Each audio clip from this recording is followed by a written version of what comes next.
I always get giggly wiggly when he goes into tap. Am I right, girls? When I do it like that with the flow. I was not ready for those preferences, you know. I didn't expect to get that from Mrs. Dot. Good morning, good afternoon, good evening, or good night, depending on what time zone you're in or what time you're watching this video. We're back. This time, reacting to a reaction, but last time it was the doc. But the doc's not in today. You know who is, though? Mrs. Doc. So we're here to check out Love Music Part 4 by Ren, reacted to by Mrs. Doc, which is kind of like Reactionception. A lot of fun, so let's get into it. Without further ado, love you all. Let's jump right in. Love Music Part 4 by Rennie Boo. For some reason people keep asking Sir Doc to let me handle this reaction. Perhaps they think he is too prude, but I can assure you that I am totally effing up for it. Let's dive deep into it. Yeah, I love how the mouths kind of have that SpongeBob effect where it's just the mouth that's moving and like everything, and the eyes, and then everything else stays stationary. I love that so much. Although, Mrs. Doc looking great. Come on, come on. Love Music Part 4. I feel like sometimes some ideas are just a little bit overdone. Do you know what I mean? Don't even know what to rap about anymore. I feel like I'm just getting older and more cynical. I'm not gonna die anyway. Oh, fuck it. 1, 2, 3, I know the feeling. We sometimes get told that AI-powered digital avatars of talking heads responding to music videos in a narrow cultural niche are overdone, and that we must have run out of ideas. Narrow cultural niche, I'll have you know, Ren hit 1 million subscribers. That's not narrow anymore. By now. But, like Ren, our response is always the same. We're all gonna die anyway, so fuck it. By the way, the most frequently quoted line from a Sir Doc reaction is, "Fuck it sideways with a 6-headed spork." I don't know what that says about me, not because I'm not the chicken plucker, I'm a chicken plucker's wife. I'm only plucking chickens because the chicken plucker's late back from his naked yoga and brandy retreat again. Any wibblebums, I'll ask him when he gets back. Yo, I want to see just like a reality TV show of Doc and Mrs. Doc, just, you know, doing casual everyday things, or just talking. Honestly, just talking. That'd be great too. Is there an episode of that? That's got to be a thing. Okay, let's go back a second. Any wibblebums, I'll ask him when he gets back. Oh yeah, put the rap game in the chokehold. Sometimes I might get a bit local, yeah. Oh, God, because it's dropping. And I don't really feel right. Oh yeah, feeling kinda antisocial. I think I'm gonna blow Chernobyl, yeah. Going off the grid and I'm postal. And I don't really feel right. Testing, mic check please. And I'm back for part 4, cause I killed part 3. And you still know me, still the same OG, but I been low-key ADHD. When Ren says ADHD, he means alien down here daily. This is a reference to the fact that he is so unbelievably talented it's simply not possible that he is an actual human being. If we read the Gospel of the Flying Spaghetti Monster Part 2, also known as the Noodle Testament, we learn how the earth was created. On the first day, the flying spaghetti monster separated the water from the heavens. On the second, because he could not tread water for long and had grown tired of flying, he created the land, complemented by a beer volcano. Satisfied, the flying spaghetti monster overindulged in beer from the beer volcano and woke up hungover. Between drunken nights and clumsy afternoons, the flying spaghetti monster produced seas and land, for a second time, accidentally, because he forgot that he created it the day before, along with heaven and a person with dwarfism, which he named man. Man and an equally short woman lived happily in the Olive Garden of Eden for some time until the flying spaghetti monster caused a global flood in a cooking accident. It was at this time that a giant Henry Hoover-shaped spaceship hovered over Earth, sucked up the excess liquid through its giant trunk like honker, and deposited Ren on our planet. The rest, as they say, is his story. Yo, that's kind of like a low-key lore drop, because that makes sense why Noah was late, but we still lived because Ren was here to save us instead. I kind of like that. Okay, alright, that's dope. Planet. The rest, as they say, is his story. Cause I get distracted as the world collapses from the wars that we waged to the COVID vaccine. I was born in an age where the ozone's cracking. I've been off the stage, I've been away from rapping, but I'm back on my feet, back on the track, I'm attacking the beat. Back with the baseball bat, flow sweet. A rat-a-tat-tat, I'm a rap athlete. I'm a done, diggy done when I burn like the sun. Fee-fi, full form, jack my beanstalk off in your mum. Just for fun with her niggas half on. Give her 1 ton soup cause she wants some cum. Ren is rapping that he wants to have a romantic little shuffle with the listener's mother. Apparently offense is the best form of defense, so I'm about to give as good as my mother just got. Ready? Ren, you can jack your beanstalk off in my mum if you really want to, but given that she was born in 1830 she'd be almost 200 years old by now. To help you pull her skinny ass, I've come up with some chat-up lines you could use. 1. Oh, you're a skeleton, can I bone you? 2. Hey skelly cheeks, let me put some flesh on you. 3. Can I call you calcium? You're certainly making one bone grow. 4. Did you know there are 206 bones in the human body? Would you mind one more? 5. I think you are a real bonehead, that is I'd like to put my boner in your head. A bit enough for you, Rennie Boo. P.S. Unfortunately my mum said she was stuck in a rut hoping you'd break it, but you didn't come twice, so she faked it. Mic drop. Let's continue. Do we need to have Mrs. Doc on the next rap, non-mumble rap rumble? I think it's gotta be a thing. Put the rap game in a chokehold. Sometimes I might get a bit loco, yeah. Feeling kinda sick in the coco, and I don't really feel right. Oh yeah, feeling kinda antisocial. I think I'm gonna blow Chernobyl, yeah. Going off the grid in a postal, and I don't really feel right. I'm a reprobate, I'm in a public park while I masturbate, and I don't put out till the second date. By that I mean put her in my basement. Wait, giggity giggity, it's polygamy rap. I'm surprised we polygamy rap. Okay, yeah. Oh. Ren. I listen to all genres of music. I consider myself polyamorous. Yeah. Sorry, I should have left that pun for Sir Doc. It was terrible, and everyone knows he is nowhere near as funny as me. Okay, now hang on. We love puns here, so I'm keeping that. Polyamorous, that's fantastic. I love it. Just don't tell him I said so. Okay, pumpkins. For the lickety flickety while I'm beating the bat, she gets giggly wiggly when I go into tap, and I'm the god of fertility when I do it like that. Also, just a question. Hang on, sorry, just off topic, but this is then Mrs. Freud, I'm assuming, yeah? Is that what's happening here? I love how this has become like an actual thing. This is so good. Pick the pipe, pick the pack of pickled peppers. I picked up the letters of the alphabet and pulled apart and put together. Finger licking, chicken, I'm dipping, flipping the architecture. Do it better, rap professor, killer, track, then resurrect. Tip with the top of the hip with the hop and the ripping and drop when I dip in the spot. And I'm dripping in relevant time. A veteran, better than most of the bigger the crop. I mutilate, a broken break, communicate with stupid bass. Now wait. I can only speak for myself, but I love it when I get a little lickety-flickety whilst Sir Doc is beating my back. I always get giggly-wiggly when he goes into tap. Am I right, girls? When I do it like that with the flow.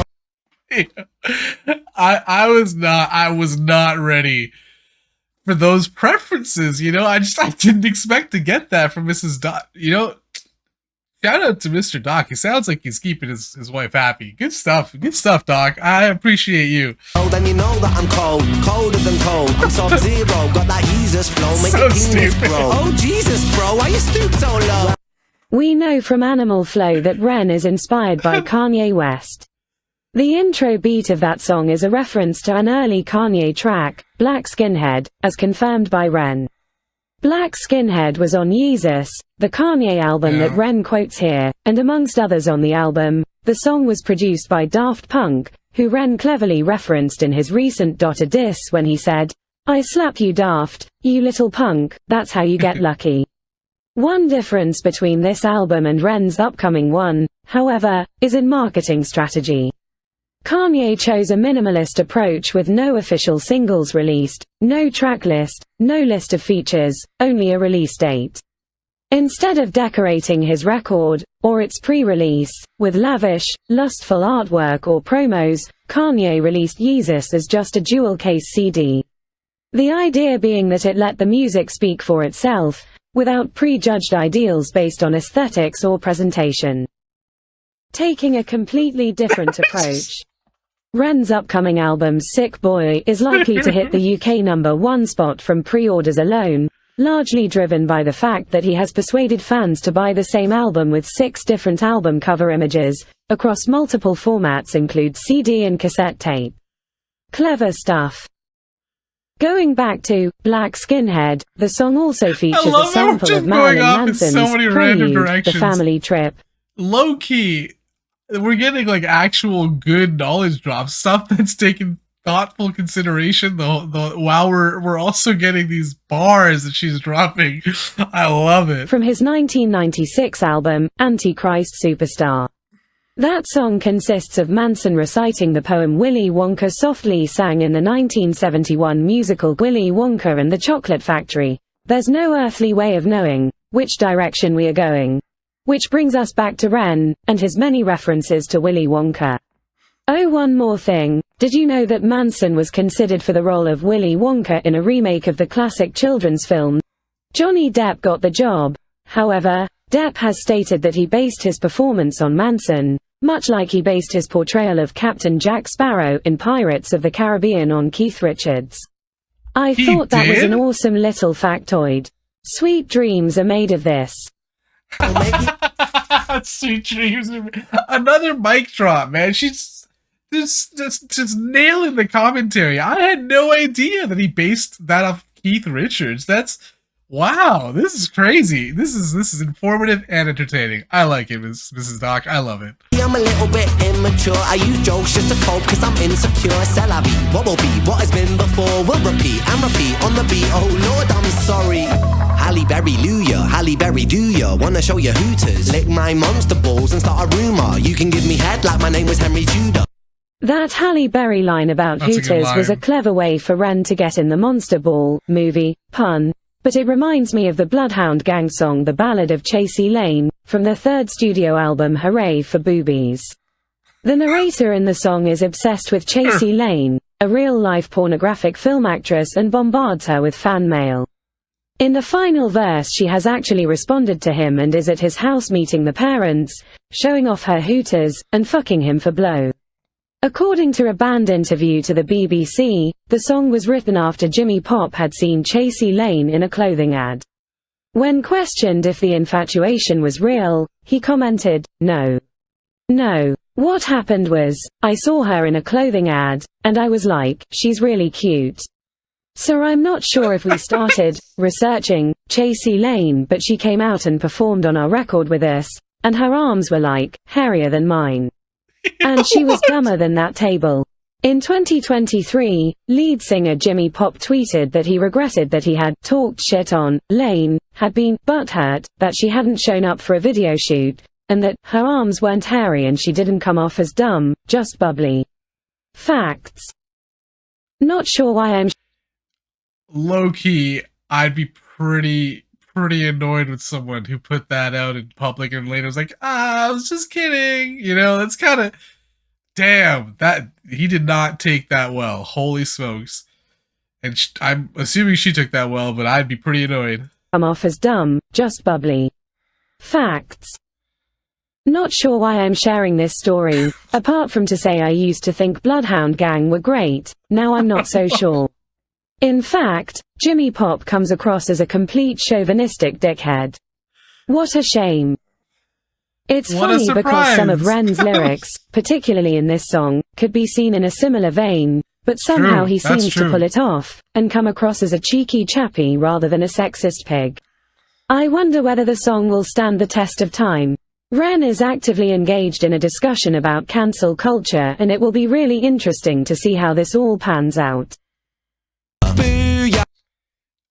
And now she's making me like really think, you know what I mean? And it's true because a lot of stuff said here, and a lot of people kind of had the same feeling towards it, that they didn't like the lyrics as much, but that the song, like the vibe of it was fun, but the lyrics didn't really fit for them. And a good question here is later on when if people maybe don't understand who Ren is, and I mean maybe we don't even understand who Ren is, right? Because like realistically, people will change over time, right? So maybe Ren changes over time, and then there's something that makes him appear like he's not a good person. Well, then you might go back and listen to this song and be like, see, he was here the whole time. But realistically, it's all perception, it's all context, right? So it's whatever context you view it in, that's the way that you're gonna view it. I'm sure someone who has no idea who Ren is might listen to this and be like, this guy's terrible. His music must be about nothing. It's all just crappy garbage that's like not even radio worthy. You know what I mean? But that's not who Ren is at all. Ren is someone who releases music that is actually truly heartfelt in many ways. And sometimes it's not so obvious. Even in here, we get kind of like tidbits and morsels of who he kind of generally is, right? But he has to have a fun side too. And just because he made this song doesn't mean he's a bad person. And so it's going to be interesting to see, like was mentioned here, how that shifts in the future. Like, is this song going to be viewed as, oh, what a terrible song, it's complete garbage, hot trash kind of thing?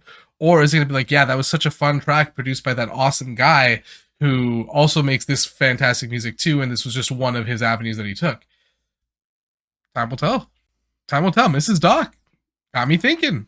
All right. It will be really interesting to see how this all pans out. Booyah, back on the beat, killer backstreet boy with the back of my feet. She take back your boy for some meet and greet in the backseat, boy. I'll be slapping her cheeks. See, like, yeah, she's got a point. Killing with the suicide flow, killing with the 4x4, killing it wherever I go. With the rhythm that I'm kicking with precision, I'm efficient with my vision, I'm a villain with the flow. When I kill him, I'm killing it with ambition, demolition of magicians and the tracks to gold. Oh yeah, put the rap game in a chokehold. Sometimes I might get a bit loco, yeah. Feeling kinda sick in the cocoa, and I don't really feel right. Oh yeah, feeling kinda antisocial. I think I'm gonna blow Chernobyl, yeah. Going off the grid in a postal, and I don't really feel right. Oh yeah, put the rap game in the chokehold. Sometimes I might get a bit loco, yeah. Feeling kinda sick in the cocoa. Love the sound. And I don't really feel right. And I don't really feel right. So clean. Oh my god. Overall, I think that was a refreshingly entertaining tale about one man and his penis. If life was all high ren, it would be beautifully heartbreaking but almost unbearable. We all have to mix it up with a bit of jiggery pokery every once in a while, and Ren does plenty of jigging and poking in this song. I wanted to say it didn't quite top Love Music Part 3 for me, but I already can't get Part 4 out of my head. How does Ren do that? Banger after banger after banger. Perhaps we should all try masturbating in a public park and see whether it gets our creative juices flowing too. Bye for now, my juicy little fruitcakes. For the record, things spoken by Mrs. Doc do not necessarily reflect those things idealized by this channel. You know, viewer discretion is advised, all that. I probably should have said that at the start. I didn't, but now we're here. But damn, she's right? Because, like, I mean, yes, it's important to acknowledge the darkness, to acknowledge the times that are the hard times, and to have those conversations with people about those difficult times. It's important to even have those moments of kindness, right? It's important to kind of be someone who's able to explore the different avenues of themselves, and this is one of those avenues. It's that kind of darker side of Ren that's got more of the dark humor, right? And it's totally fine to explore that, as long as he's not actually doing the things that he's saying in the song, like, you know, masturbating in the public park. Maybe don't do that, even if that's how the docs, you know, enjoy themselves. I would not recommend. But we all know that he's joking, right? Like, it's all just kind of fun to make the music. And that's another side of Ren. And yeah, artists have to be able to explore every avenue themselves, because that's what art is. It's expression. And so you're going to express different parts of yourself. And so, yeah, we are going to want to see things like high Ren that are extremely emotional and really deeply kind of ask us to investigate our own psyche and our own mind.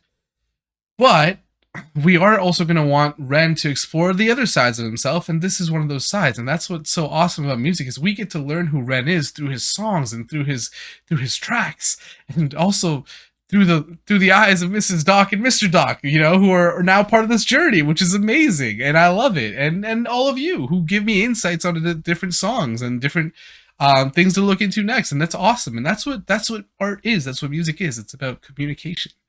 right? It's about learning about each other. It's about expressing ourselves and like just seeing the creativity in life and enjoying life.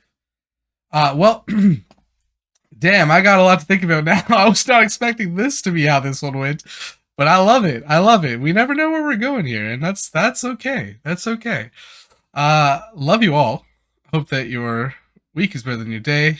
Your month is better than your week. Your year is better than your month. I'll see you on the next one. Love you all.